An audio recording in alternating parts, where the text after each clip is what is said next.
Welcome. Prepare to delve into a concept that has echoed, and indeed, reverberated through the corridors of Western thought for over a century. A phrase so potent, so unsettling, that its implications continue to shape our modern world in ways many of us barely perceive. We're talking, of course, about Friedrich Nietzsche's monumental declaration, "God is dead." But this isn't just another academic rundown. Today, on PHISUBAUDIO, we confront the terrifying truth about God is dead, Nietzsche's warning, Peterson's echo. What if Nietzsche's infamous pronouncement wasn't a triumphant cry of atheism, but a chilling diagnosis? A profound cultural prophecy foretelling a vast, empty space at the heart of Western civilization where its foundational values, its ultimate source of meaning and morality, once stood unshakable? For Nietzsche, the death of God signified the collapse of an entire metaphysical framework, the erosion of the bedrock Christian worldview that had, for nearly 2 millennia, provided an unconditional sanction for objective truth and ethical certainty. This wasn't a prediction of some distant future. For Nietzsche, it was a catastrophe already underway in the late 19th century, a seismic shift whose tremors he felt with an almost unbearable acuity. He saw humanity itself as the perpetrator. "We have killed him, you and I," his madman cries, yet largely unconscious of the sheer magnitude of its own deed and utterly unprepared for the consequences. And the shadow of that declaration, Nietzsche's enduring shadow, stretches long into our own time. It's a shadow that one of today's most prominent and controversial public intellectuals, Dr. Jordan Peterson, frequently and directly engages with. Peterson, a clinical psychologist and cultural commentator, has built a global following by confronting the very anxieties and dislocations that Nietzsche predicted would follow this death. His work often acts as an echo, a contemporary reverberation of Nietzsche's concerns, though his proposed remedies often chart a starkly different course. Why does this century-old philosophical bombshell still hold such terrifying relevance? Because the crisis of meaning, the pervasive sense of nihilism, the ideological battles, and the deep moral uncertainty that Nietzsche warned would follow the decay of traditional belief systems. These are not abstract philosophical problems. For many, they are the lived reality of the 21st century. The death of God isn't a historical footnote. It's an ongoing event, a cultural condition whose full impact we are arguably only now beginning to truly comprehend. So, in this video, we will embark on a detailed exploration. We will first unpack what Nietzsche truly meant by God is dead, and the profound, often terrifying, consequences he foresaw, the advent of nihilism, the revaluation of all values, and the daunting challenge of creating meaning in a seemingly indifferent cosmos. Then, we will critically examine how Jordan Peterson interprets this pivotal event, how he sees its effects playing out in contemporary society, and the paths he proposes to navigate this post-theistic landscape. Where do these two colossal thinkers converge in their diagnosis of our modern predicament? And, perhaps more crucially, where do their philosophies diverge, offering us profoundly different visions for the future of humanity? This is more than a historical analysis. It's an urgent inquiry into the foundations of our own beliefs and the search for meaning in a world that continues to wrestle with Nietzsche's world-shattering pronouncement and Peterson's often unsettling echoes. To truly grasp the earth-shattering impact of Nietzsche's "God is dead," we must first journey back to its crucible, the volatile intellectual and cultural landscape of the late 19th century. This wasn't a declaration made in a vacuum. Europe was in the throes of unprecedented change. The Enlightenment's emphasis on reason had taken deep root. The scientific revolution was relentlessly pushing back the frontiers of the unknown, with figures like Darwin fundamentally reshaping humanity's understanding of itself and its place in the cosmos. Industrialization was transforming societies, and with it, a creeping, then accelerating, process of secularization was underway. Metaphysics, the philosophical inquiry into the fundamental nature of reality, was itself under sustained critique. It was an age of collapsing certainties, an age ripe for radical reassessment. And Friedrich Nietzsche, with his hypersensitive intellectual antennae, was arguably its most perceptive and most provocative diagnostician. So, when Nietzsche, through his characters, proclaimed God is dead, what did he truly intend for us to understand? It is absolutely crucial to clarify, as we touched upon, that this was not a gleeful, simplistic statement of atheism, nor a literal claim about the physical demise of a divine being. For Nietzsche, God, specifically the Christian God, represented far more than a deity to be worshipped. God was the linchpin of the entire Western moral and intellectual order. He was the ultimate guarantor of objective truth, the source of absolute moral values, the architect of cosmic meaning, and the ultimate judge who ensured that, in the end, justice would prevail. God was the sun around which the entire planet of Western civilization had orbited for nearly 2 millennia, the transcendent anchor that gave meaning, purpose, and coherence to human existence and societal structures. Therefore, God is dead signifies that this central, organizing principle, this belief in a divinely ordained order and a transcendent source of all value, had ceased to be a credible, life-sustaining force within Western culture. The idea of God, as the absolute foundation for meaning and morality, had lost its power, its unquestioned authority, its grip on the collective psyche. And who was responsible for this monumental event? Nietzsche's madman is unequivocal. We have killed him, you and I. All of us are his murderers. This isn't a passive fading away. It's an active killing, a consequence of humanity's own intellectual development, the relentless pursuit of scientific rationalism, the critical spirit of the Enlightenment, the growing confidence in human reason to explain the world without recourse to the divine. Humanity had, in a sense, reasoned God out of existence as a necessary explanatory principle. This brings us to one of the most iconic passages in all of philosophy, the parable of the madman, found in section 125 of Nietzsche's work, The Gay Science. Picture the scene. A madman, carrying a lit lantern in the bright morning hours, rushes into the marketplace, crying incessantly, "I seek God. I seek God." He encounters a crowd of people, many of whom are themselves atheists, and they greet him with mockery and laughter. But the madman turns on them, his voice filled with a terrifying intensity. "Whither is God?" he cried. "I will tell you. We have killed him, you and I. All of us are his murderers." The crucial point here is the crowd's utter incomprehension. These atheists, these non-believers, have not yet grasped the abyssal implications of their own disbelief. They do not understand the sheer magnitude of this death, the cosmic void it leaves behind. As the madman continues, "Do we not hear anything yet of the noise of the grave diggers who are burying God? Do we not smell anything yet of the divine decomposition? Gods, too, decompose. God is dead. God remains dead, and we have killed him." He laments that the deed is still more distant from them than the most distant stars, and yet they have done it themselves. His despair is palpable. How shall we comfort ourselves, the murderers of all murderers? What was holiest and mightiest of all that the world has yet owned has bled to death under our knives. Who will wipe this blood off us? This is not a cry of liberation, but one of profound anguish and disorientation, a recognition that humanity has unmoored itself from everything that once gave it stability. The madman realizes he has come too early. The world is not yet ready to confront the consequences of its own actions. Nietzsche further explores this theme in his magnum opus, Thus Spoke Zarathustra. Zarathustra, Nietzsche's prophetic mouthpiece, declares early in the work, God is dead. Later, this expands, dead are all the gods.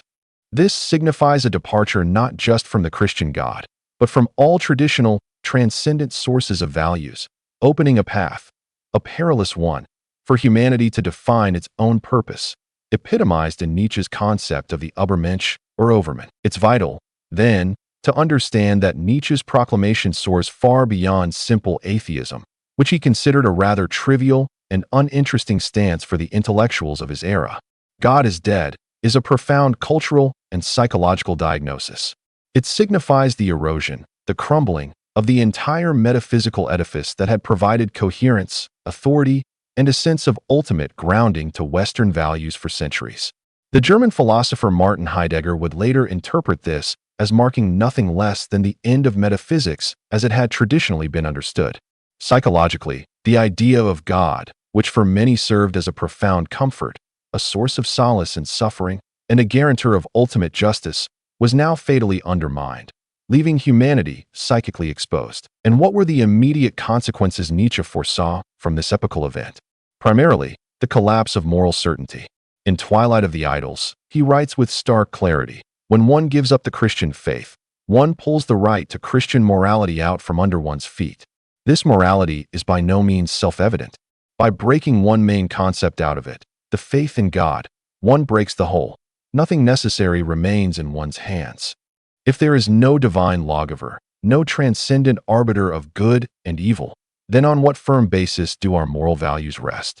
What makes them objective, universally binding, rather than mere human conventions, preferences, or assertions of power? Nietzsche relentlessly pursued this question. If God is dead, what then preserves the notion of inherent human dignity or moral equality? Yet, even as the foundation crumbles, its influence lingers. Nietzsche recognized this with another powerful metaphor, the shadow of God. In The Gay Science, section 108, he writes, God is dead, but given the way of men, there may still be caves for thousands of years in which his shadow will be shown. And we still have to vanquish his shadow too. This shadow represents the persistent, often unconscious, influence of old values, ingrained habits of thought, cultural reflexes, and moral frameworks that continue to shape our behavior and our societies long after their divine justification has evaporated.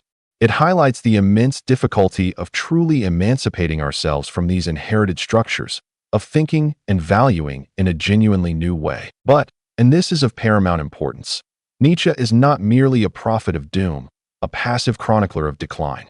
His declaration is also a profound call to action, a challenge. The recurring insistence that we have killed him underscores human agency, and with agency comes an inescapable responsibility. The madman's frustration stems precisely from the crowd's failure to recognize this terrifying responsibility and the monumental task that now confronts humanity. The call to vanquish his shadow, too, signifies an arduous, ongoing project. Thus, the death of God is not presented as a final, mournful end, but as a dangerous, disorienting, yet potentially liberating starting point. It clears the stage, a stage that may initially appear as a terrifying abyss, for a new human project, the conscious creation of new values, values affirmed in this world, by and for human beings.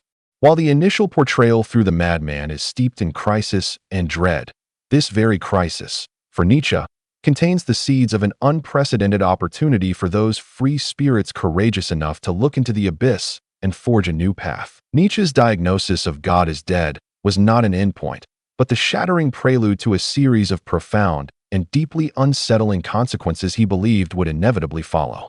The first and most immediate of these was the chilling specter of nihilism. For Nietzsche, nihilism is the terrifying realization that life is without objective meaning, purpose, or intrinsic value. If God, the ultimate source and guarantor of all meaning and moral order, is no longer a tenable concept, then the very foundations upon which Western civilization had built its sense of purpose and value begin to crumble. What follows is a gaping void, a sense that everything is permitted because nothing is ultimately sanctioned, that all our striving, our suffering, our highest ideals are ultimately for naught in a cold, indifferent cosmos. Nietzsche foresaw that the death of God would usher in an era of profound disorientation, existential despair, and a draining away of all higher values, a state where, as he put it, the highest values devalue themselves. This is the catastrophe, the monstrous logic that Jordan Peterson so often refers to when discussing Nietzsche's impact. However, it's crucial to understand that Nietzsche didn't see nihilism as merely a terminal disease, a passive descent into meaninglessness. For him, it was also a dangerous, yet potentially transformative, transitional phase. It was a dark valley that humanity had to traverse, a kind of spiritual and cultural crucible. The collapse of old values, while terrifying, also cleared the ground for something new. The recognition of nihilism, the staring into the abyss, was the necessary, albeit agonizing, first step towards overcoming it. And how does one overcome such a profound crisis of meaning? Nietzsche's answer was not to seek a return to the old, discarded faiths, nor to find comfort in new illusions. Instead, he issued an urgent, almost violent imperative, the revaluation of all values, in German, Umwertung aller Wert. This is perhaps one of his most radical and challenging concepts. It's a call for a complete, bottom-up reassessment and overturning of the dominant values that had shaped Western civilization, particularly those derived from Judeo-Christian morality, which he famously critiqued as being life-denying and born of weakness. This revaluation isn't about tweaking existing moral codes. It's about fundamentally shifting the source and criterion of valuation. Instead of values being imposed from an external, transcendent authority like God or tradition, or dictated by the needs of the herd, Nietzsche envisioned values being created and affirmed by strong, life-affirming individuals, flowing from their own inherent strength and their will to power. This involves a radical reinterrogation of concepts like good and evil, truth and falsehood, beauty and ugliness, not based on divine command or societal convention, but on whether they enhance life, promote strength, and affirm the instincts of the creative individual, who, then, is capable of undertaking such a monumental task. This leads us to another of Nietzsche's most famous and often misunderstood concepts, the Übermensch or Overman.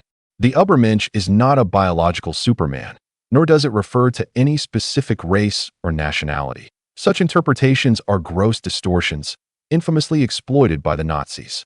For Nietzsche, the Übermensch is an ideal, a goal that humanity can set for itself, a symbol of human potentiality fully realized. This is the individual who has truly overcome nihilism, who can not only withstand the death of God, but can also dance on its grave, creating new values from the crucible of their own will. The Übermensch is a creator, an artist of their own life, who affirms earthly existence in its totality, including its suffering and its hardships, without recourse to otherworldly hopes or consolations. They are self-mastered, transcending the limitations of conventional morality and herd thinking, legislating their own meaning in a world devoid of pre-given purpose. The driving force behind this revaluation and the striving towards the Übermensch is what Nietzsche termed the will to power, Willzurmacht.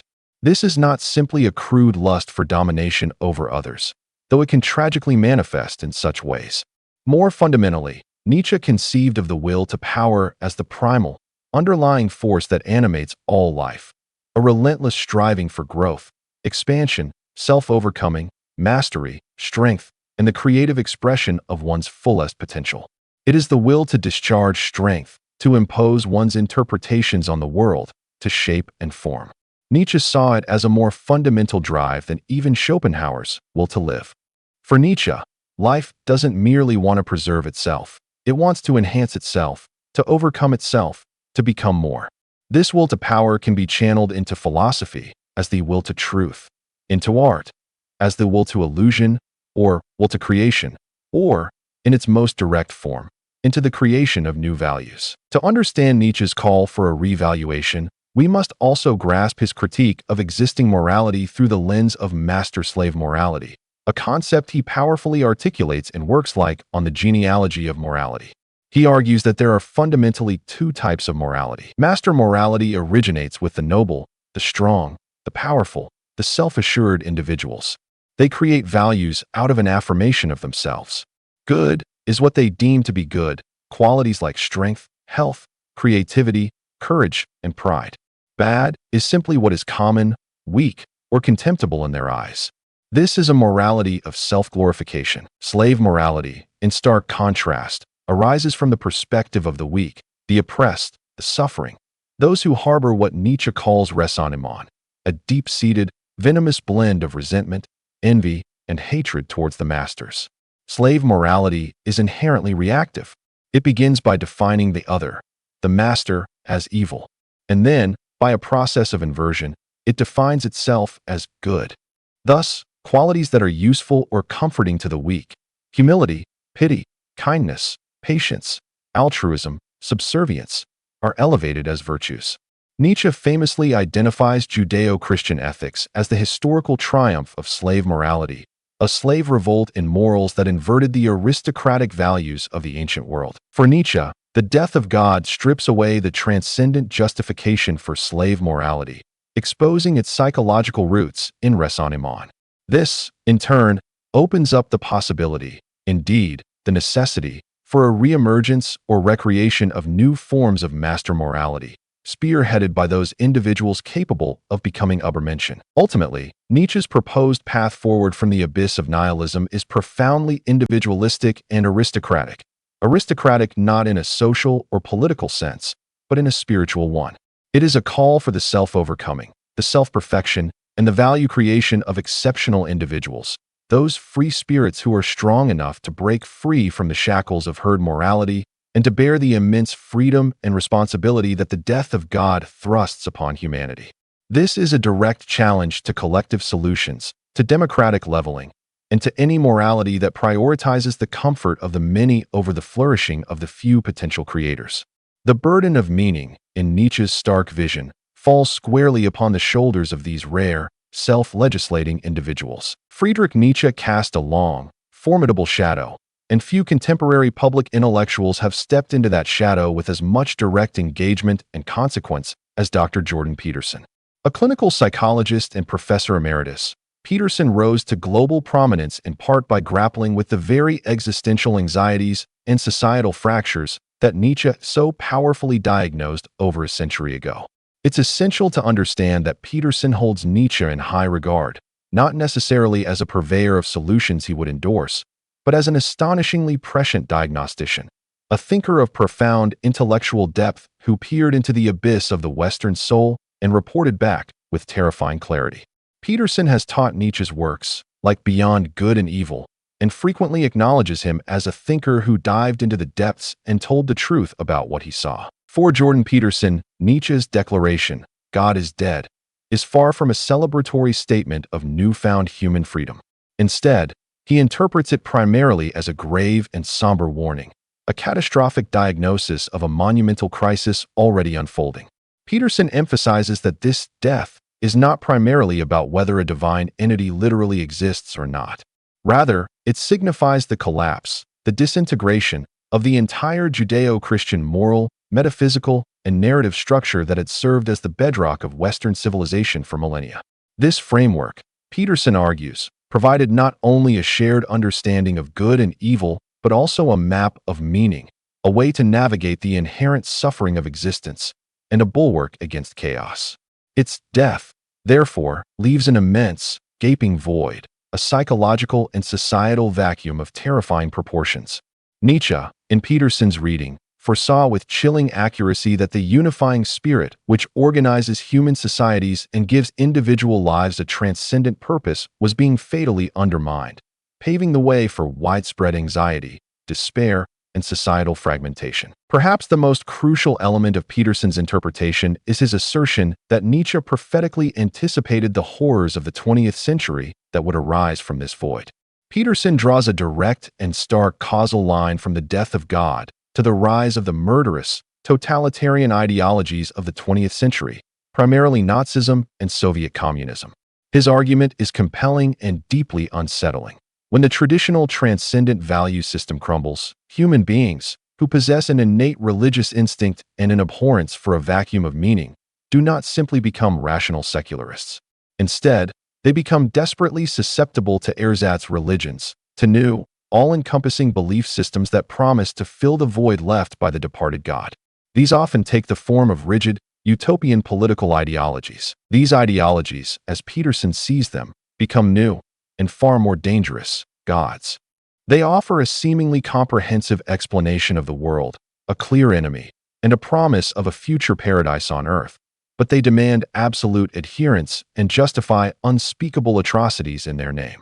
The 20th century, with its slaughter benches of history, as Hegel might have put it, became, in Peterson's view, the century of the ideologies precisely because of the collapse of the traditional religious worldview that Nietzsche diagnosed. Nietzsche, Peterson contends, understood that if you kill God, you don't get nothing. You get a pantheon of demonic pseudo-gods vying for dominance, leading to an existential hell on earth. And for Peterson, this crisis is not merely a historical event confined to the atrocities of the last century.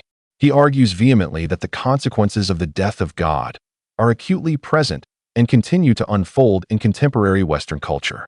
He sees its manifestations in pervasive moral relativism, where the distinction between good and evil becomes blurred and subjective, in widespread existential angst and a crippling sense of meaninglessness, particularly among young people, in an increased susceptibility to simplistic and often polarizing ideological thinking across the political spectrum, in deepening social fragmentation, and in a host of individual psychological struggles, including depression and anxiety, that he frequently encounters in his clinical practice and public lectures.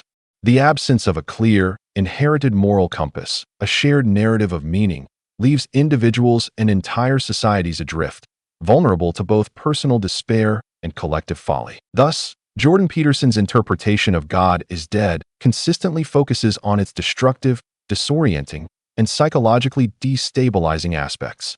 His reading resonates strongly with Nietzsche's own initial portrayal of the societal shock through the figure of the madman. The horror, the incomprehension, the looming sense of an unparalleled catastrophe. Peterson tends to dwell on this diagnosis of disaster, the abyss that Nietzsche opened up, and the subsequent descent into nihilism and ideological possession. While Nietzsche also gestured towards the possibility of overcoming this, of creating new values for his free spirits or the Übermensch, Peterson's primary concern appears to be with the immediate and ongoing psychological and societal fallout, and the desperate human need for a stable structure of meaning to avert further descent into chaos. This emphasis on the catastrophe and the search for ways to reconstruct or rediscover order, rather than Nietzsche's more radical call for a complete revaluation by exceptional individuals, will set the stage for some of the key divergences we will explore later in this analysis. Having stared into the abyss that Nietzsche's God is dead revealed, and having diagnosed its catastrophic consequences in the nihilism and ideological horrors of the 20th and 21st centuries, Jordan Peterson does not simply leave us in despair. Instead, he embarks on a complex and often controversial project, the attempt to reestablish, or perhaps rediscover, viable moral and existential foundations in a seemingly godless age. If the old maps have been declared obsolete, Peterson endeavors to piece together new ones, or rather, to show us the enduring wisdom encoded within the ancient ones. His search for these enduring values leads him primarily down two interconnected paths.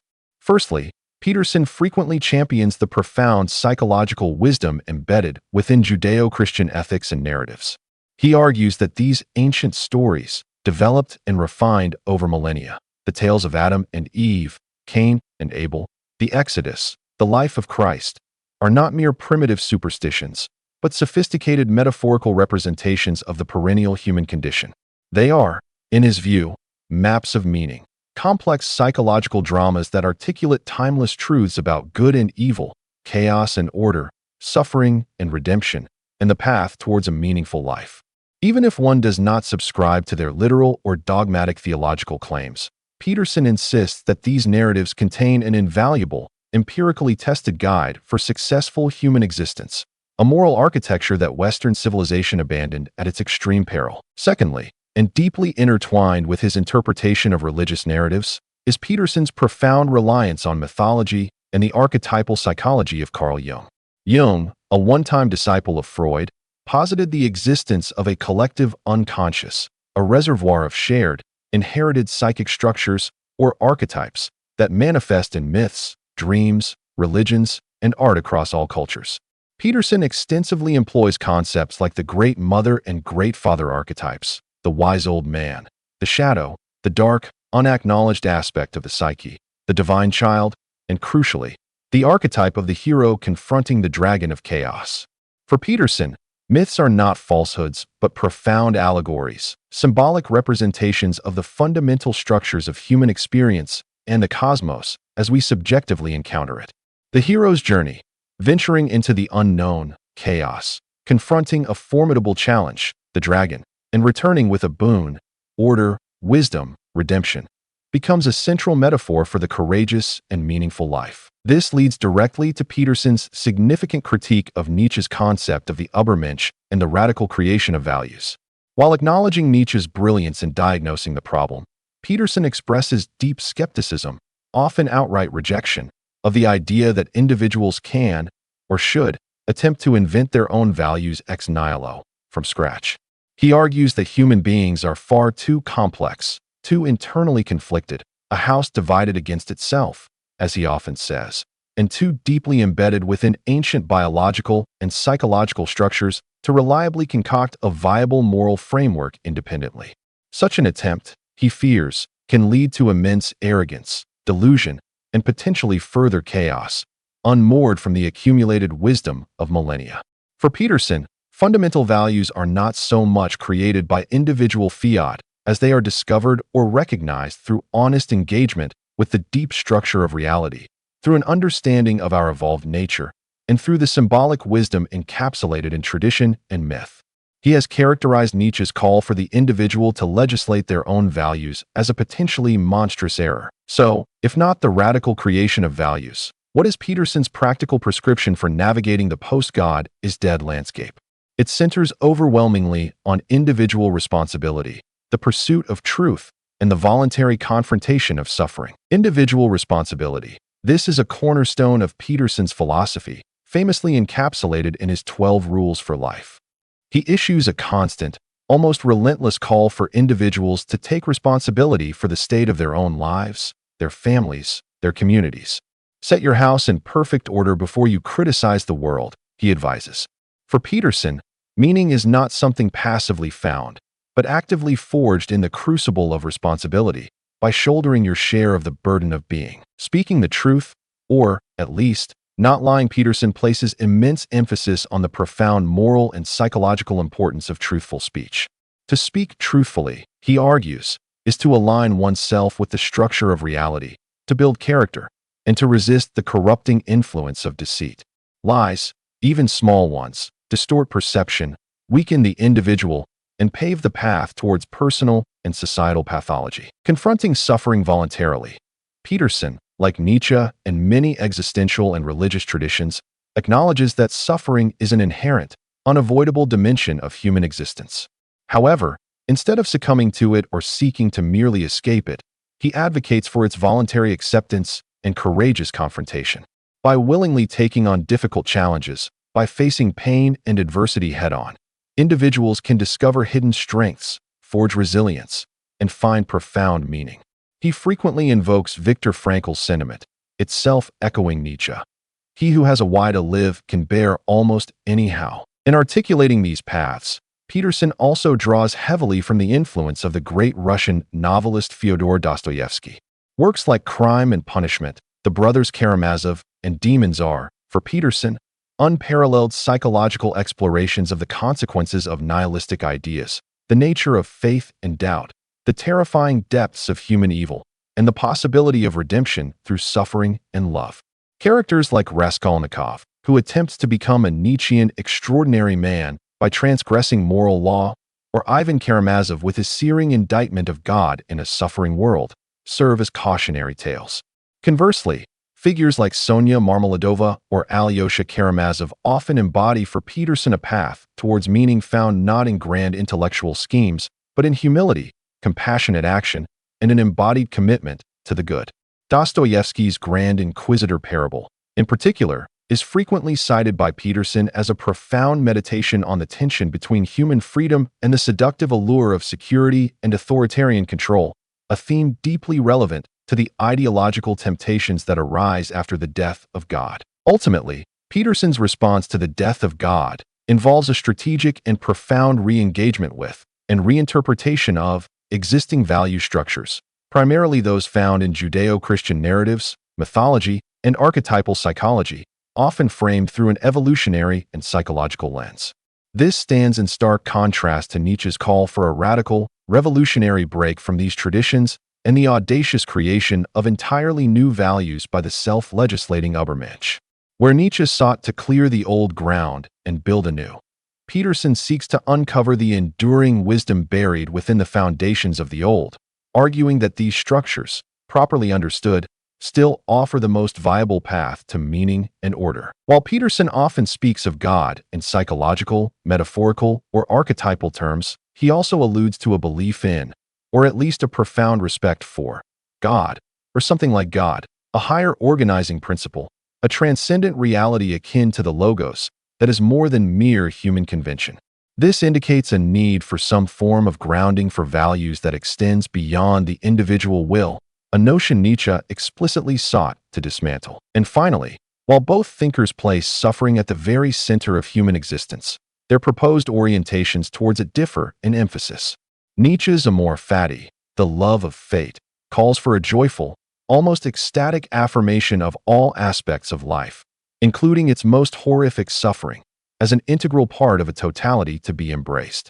Peterson, while also advocating for the voluntary acceptance of suffering, frames it more as a burden to be shouldered responsibly, a challenge to be confronted and, if possible, ameliorated, a crucible through which meaning is forged and character is built, often with an eye towards making the world a less terrible place for oneself and others.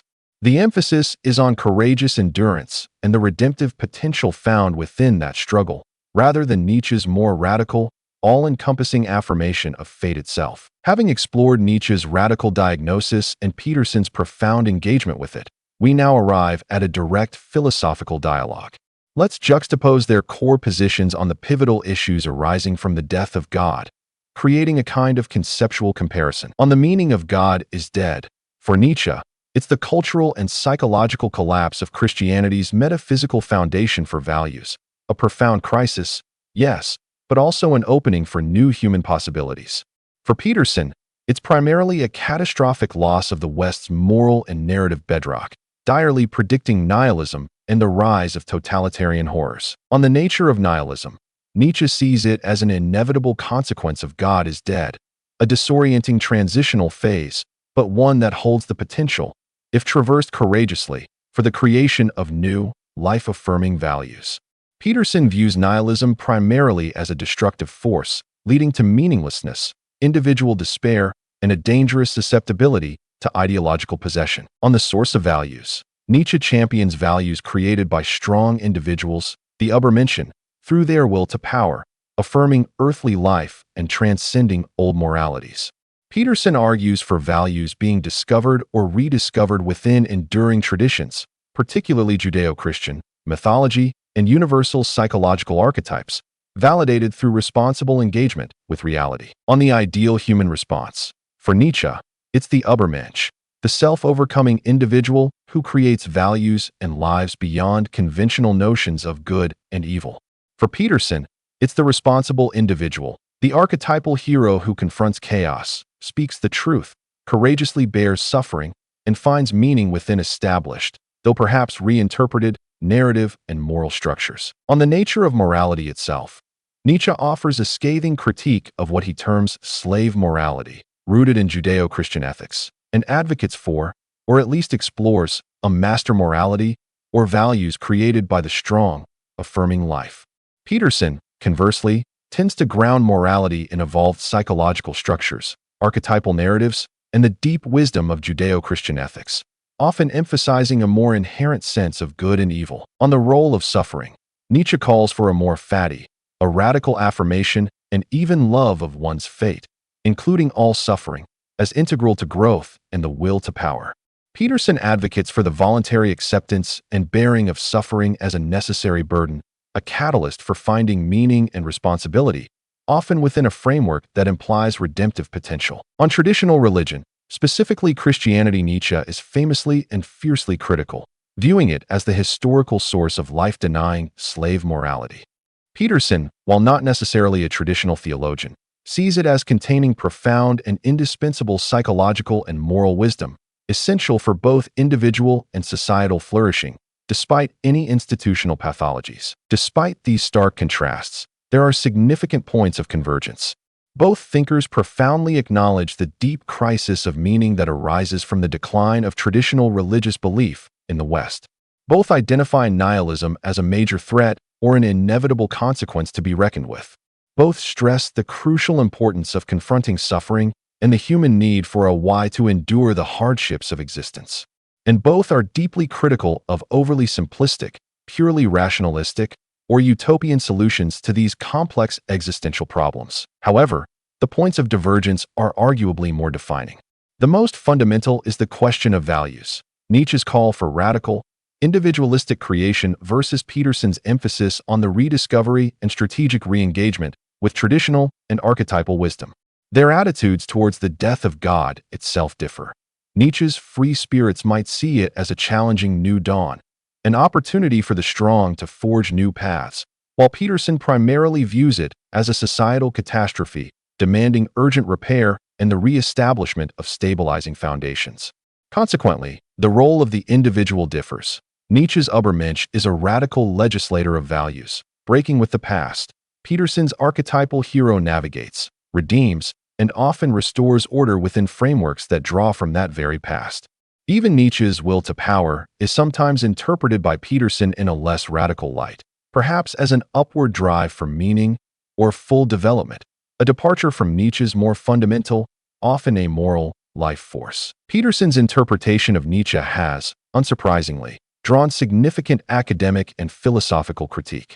Some scholars argue that Peterson overemphasizes the catastrophe aspect of God is dead and downplays or misrepresents Nietzsche's often vehemently anti-Christian stance and his more celebratory pronouncements regarding the potential for new value creation.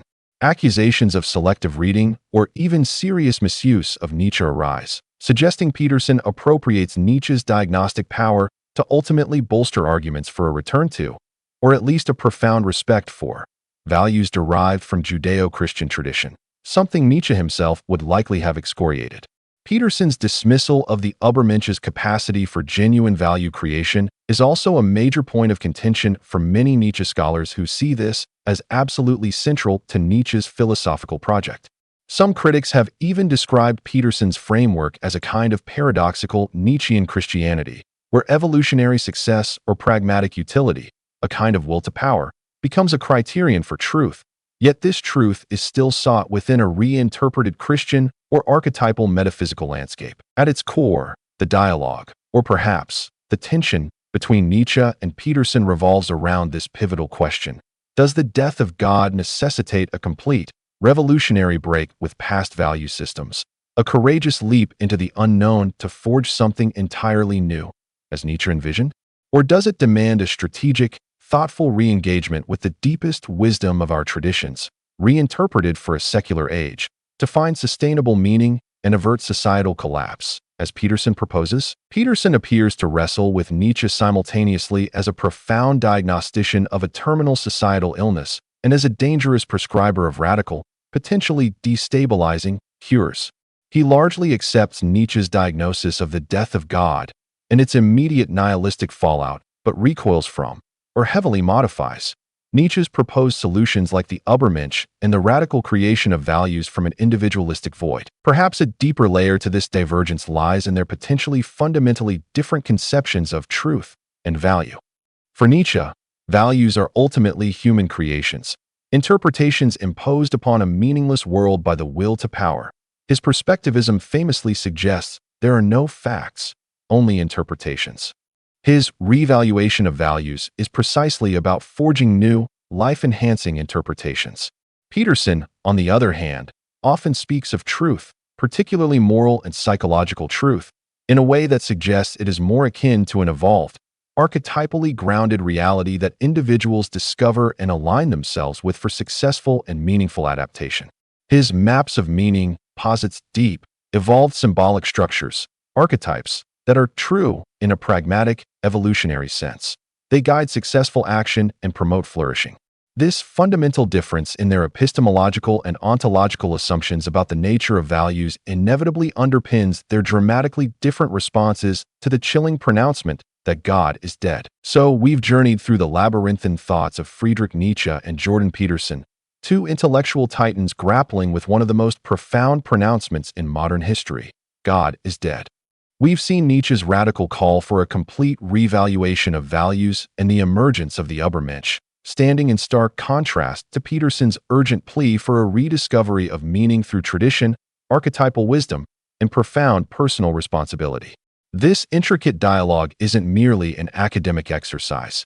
It vividly reflects a larger, ongoing cultural struggle within the West, and indeed globally, as we collectively search for a viable ethical and existential framework in an age where traditional certainties have profoundly eroded. The enduring relevance of both Nietzsche and Peterson, despite their often clashing perspectives, is undeniable. They compel us, forcefully and often uncomfortably, to confront the existential vacuum that can emerge when grand narratives lose their hold. Their ideas continue to ignite and fuel contemporary debates about the very sources of morality, the nature of truth, the pervasive challenge of nihilism, and, crucially, the role and capacity of the individual in forging a meaningful life amidst uncertainty. The intense and widespread interest both figures command is a testament to the deep, resonant power of the questions they dare to ask. As we navigate this secular age, the paths to meaning they illuminate present us with formidable challenges and tantalizing possibilities. Can values be entirely self-created, as Nietzsche's most radical interpretations suggest, or must they find an anchor in something that transcends mere individual will, be it ancient tradition, universal archetypes, or some intimation of an objective moral order? What are the full psychological and societal implications of wholeheartedly embracing Nietzsche's audacious path versus Peterson's call for a courageous re-engagement with enduring forms of wisdom? The human quest for a why, for a reason to bear the how of existence, as Nietzsche and Peterson, quoting him via Frankl, so powerfully articulated, persists, whether sought through radical self-creation or a profound dialogue with the narratives that have shaped human experience. It's clear that neither Nietzsche nor Peterson, nor indeed the many critiques leveled at Peterson's interpretations, offers a single, definitive, universally accepted solution to the problem of nihilism or the challenge of re-establishing values in a post-God is dead world. The dialogue, both in academic circles and in the broader culture, remains very much open. Nietzsche's shadow of God continues to loom large, underscoring the immense difficulty of either completely vanquishing old frameworks or forging entirely new ones that are both stable and universally embraced.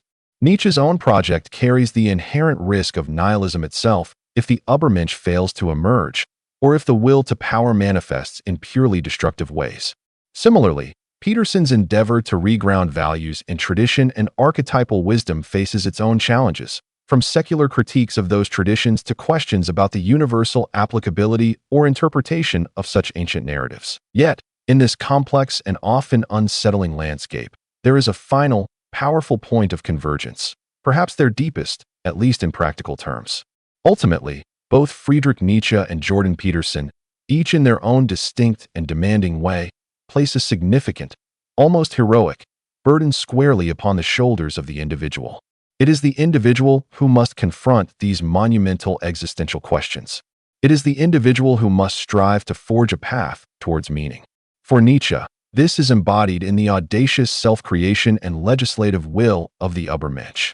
For Peterson, it is found in the profound call to individual responsibility, the courageous embrace of truth, and the voluntary, meaningful confrontation with life's inherent suffering, as articulated in principles like his 12 Rules for Life. This unwavering emphasis on individual agency, on the courage to face the void and to actively construct or discover meaning, is a resounding call to action that echoes from both thinkers across the century that separates them. And that brings us to you, the viewer.